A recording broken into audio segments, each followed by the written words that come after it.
Lovely digital recording studio Bahraich.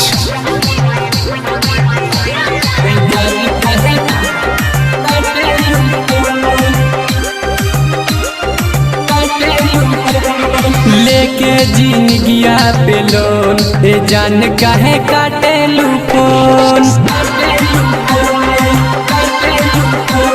लेके जिंदगिया पे loan ए जान काहे काटेलू फोन। रहेलू काहे तू दूर कैनी हम कौना कसूर। बाजे न देलू रिंगटोन रे जान काहे काटेलू फोन। लेके जिंदगिया पे लोन रे जान काहे काटेलू phone. Music by Ram Adesh Kushwaha.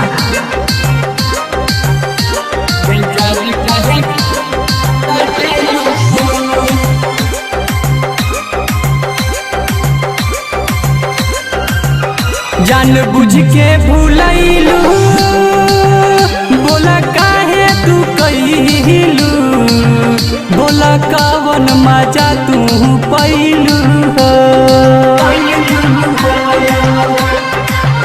दुख दहरद बजा दहा आहिरे दादा रे दादा। तू रंगीन भैलू हम बानी सादा हो। अब तो पूछलू हेलो कौन ए जान काहे काटेलू फोन। लेके जिंदगिया पे लोन ए जान काहे काटेलू phone. Lovely digital recording studio Bahraich.